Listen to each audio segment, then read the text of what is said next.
Olá, bem-vindos ao curso elementar de russo para brasileiros. Meu nome é Misael, eu não sou formado em linguística, não sou filólogo, não sou formado em letras, não sou professor. Também não sou fluente em outra língua, mas conheço um pouco de inglês, francês, italiano, espanhol e agora estou estudando alemão e russo. Então é na qualidade de estudante que resolvi promover esse curso. Convido você a estudar essa língua comigo. A minha proposta é que aprendamos juntos. Esse material é livre de direitos autorais, qualquer um pode usar para qualquer finalidade. Todo conhecimento que alguém produz é baseado em todo conhecimento que a humanidade produziu. Nada contra quem cobre pelo trabalho que produziu em cima desse conhecimento, mas não é o meu caso, eu não vou cobrar nada de ninguém. Como esse primeiro vídeo é uma apresentação, antes de começar o curso propriamente dito, preste atenção em algumas dicas úteis para estudar um novo idioma. Qualquer um que seja do seu interesse, não necessariamente apenas o russo. Em geral, os idiomas possuem 50 mil, 100 mil, 300 mil palavras. Mas nem mesmo os mais fluentes falantes da língua utilizam tudo isso. Há estudos que comprovam que é possível falar um idioma conhecendo apenas cerca de 2.000 a 4.000 palavras. É claro que quanto mais palavras se conhece de um idioma, melhor é a comunicação. Óbvio. Eu ouso dizer que é possível começar a falar um novo idioma com um vocabulário restrito a menos de 2.000 palavras e até menos de 1.000 palavras. Eu digo isso também por experiência própria, porque em todos esses idiomas que eu citei, eu consigo ter uma boa conversação ou uma conversação razoável com vocabulário restrito. Se compararmos uma pessoa com um bom nível de instrução, um brasileiro, um intelectual qualquer, com outra pessoa sem muita instrução, vai ser óbvia a diferença no trato com a língua. Entretanto, ambas são capazes de se comunicar. Um intelectual certamente tem muito mais destreza do que um analfabeto, mas esse se expressa perfeitamente, ainda que com erros gramaticais, de pronúncia e com vocabulário restrito. Ou seja, entende e transmite ideias. É isso que importa. É algo próximo a esse nível elementar de comunicação que vamos tentar atingir com esse curso. O aprimoramento, o desenvolvimento, as mudanças de níveis vêm depois e de maneira mais fácil. Vamos a um exemplo de como isso funciona. Muitos cursos de idiomas induzem o estudante a aprender e a falar de um modo não muito usual no dia a dia. Basta pensar numa cena cotidiana para perceber que isso é desnecessário. Pelo menos para um principiante. Imagine você chegando a uma padaria para tomar o café da manhã. Os cursos aos quais eu me referi ensinam coisas do tipo. Veja aí. O cliente. Bom dia, senhor balconista. O balconista. Bom dia, senhor. Em que posso ajudá-lo? E o cliente. Eu gostaria, por gentileza, de um pão com manteiga na chapa e um café sem leite. O balconista. Ok, um momento, por favor. E o cliente. Sim, obrigado. Mas na prática, isso é desnecessário e na verdade não é assim que funciona. Vamos supor a mesma cena de uma maneira mais realista. Veja aí. Cliente, bom dia. Balconista, bom dia. Cliente, um pão na chapa e um café. No primeiro diálogo, foram usadas cerca de 30 palavras. Já no segundo, apenas 8 palavras resolveram a mesma situação. É claro que o maior vocabulário proporciona uma comunicação mais elaborada, mas um vocabulário bastante restrito pode proporcionar uma comunicação completa. Com isso em mente, a proposta desse curso elementar, como o nome já diz, é aprender primeiro os elementos estruturais da linguagem. Aqueles elementos que permitam ao iniciante compreender e expressar coisas simples, mas úteis. Ou seja, o iniciante numa língua não precisa conhecer toda a gramática, nem todo o vocabulário, todo o dicionário, para começar a praticar essa nova língua que estuda. Se você começou a estudar inglês hoje, por exemplo, e já aprendeu que para pedir licença para alguém se diz "excuse me", não hesite em colocar isso em prática se amanhã você precisar pedir licença para alguém. Simplesmente diga "excuse me". E você já terá feito sua primeira comunicação com um vocabulário de apenas 2 palavras.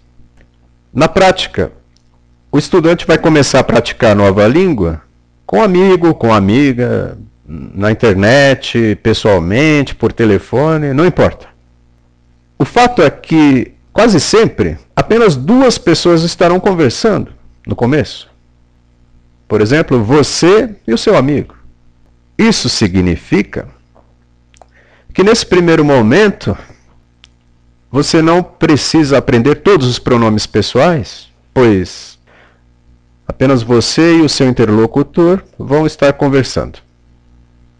Você vai usar eu para falar de si e você para perguntar dele. Do mesmo modo, você não precisa aprender verbos como arrebanhar, cadastrar, por exemplo, nem substantivos como alicate ou zebra, pois provavelmente você não vai usar nada disso, pelo menos enquanto for um iniciante. Se você quer estudar russo comigo, é isso que eu proponho. Vamos focar no básico, no elementar, no necessário. Lembrando que isso serve para qualquer outro idioma, não apenas para o russo.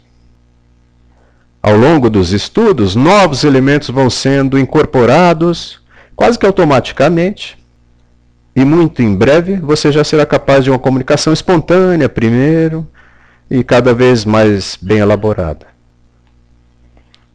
Como não é fácil aprender 2.000, 3.000, 4.000 palavras, o estudante deve ser persistente e paciente. Estudar um novo idioma depende de uma decisão firme, demanda tempo e dedicação, envolve um intenso contato com a língua, muita pesquisa, exercícios e repetição. A memória é fundamental e a prática é indispensável. Existem diversas técnicas de memorização.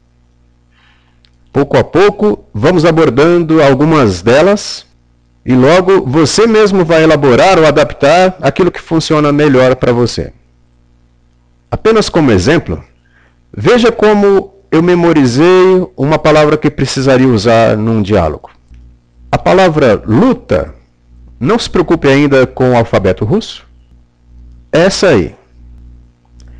A pronúncia é praticamente idêntica à palavra boi em português, apenas com o i um pouco mais curto. Ouça. Boi. Boi. Agora veja essa imagem. Exatamente. É uma luta de bois. Essa é a técnica que eu chamo de associação. Associação entre uma palavra e uma imagem que faça lembrar dela. Assim, todas as vezes que precisar lembrar da palavra luta, em russo, minha memória vai trazer a imagem da luta de bois. A boa notícia para qualquer estudante que quer aprender uma nova língua, mas que não é uma informação que se encontra fácil por aí, eu não encontrei e acabei descobrindo isso nas minhas pesquisas, é que, em geral, existem centenas e até milhares de palavras idênticas ou muito semelhantes entre um idioma e outro. Certamente não entre todas as línguas, mas pelo menos nas línguas mais conhecidas de nós brasileiros, confira, isso é real. Essas palavras são chamados cognatos. É claro que há mais cognatos entre português e espanhol, por exemplo, do que entre português e alemão. Mas eu asseguro que entre português e russo há mais de 1000 cognatos. Claro que escrito de forma diferente, porque o alfabeto russo é o alfabeto cirílico. Novamente, não se preocupe com o alfabeto e ouça esses exemplos. Абажур. Абажур. Аборт. Аборт. Аббревиатура. Аббревиатура. Абсурд. Абсурд. Автомобиль. Автомобиль. Агрессор. Агрессор. Агроном. Агроном. Адвокат. Адвокат. Администратор. Администратор. Акация. Акация. Акварель. Акварель. Аквариум. Аквариум. Аккорд. Аккорд. Аксессуар. Аксессуар. Активист. Активист. Актриса. Актриса. Акустика. Акустика. Акцент. Акцент. Алгебра. Алгебра. Алиби. Алиби. Алтарь. Алтарь. Алфавит. Алфавит. Альбом. Альбом. Альпинист. Альпинист. Альтернатива. Альтернатива. Амфитеатр. Амфитеатр. Анализ. Анализ. Аналог.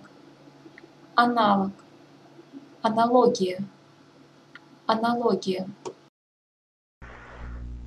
Assim como esses, basta pegar um pequeno dicionário, você vai encontrar centenas de cognatos, ou idênticos na pronúncia, ou muito semelhantes. Durante os estudos, o estudante deve ouvir constantemente os sons da língua desse idioma que ele estuda. Muitas dessas palavras cognatas podem ser percebidas por pessoas que não conhecem absolutamente nada da nova língua, bastando prestar atenção no que é dito. Experimente assistir a um filme ou a um telejornal da Rússia e veja se consegue identificar palavras que soam familiar. Atualmente é mais fácil estudar um idioma estrangeiro. A internet é uma ferramenta poderosa que pode colocar o estudante em contato com todo o material que ele precisa para desenvolvimento dos seus estudos, como áudio, vídeo, dicionários, pronunciadores de palavras e frases. E o mais importante, como estudante de um idioma, você pode conhecer pessoas nativas naquele idioma, estabelecer uma relação de amizade. Isso ajuda muito a tirar dúvidas, a aprender aspectos do dia a dia, aspectos culturais daqueles países que falam aquela língua que você está estudando.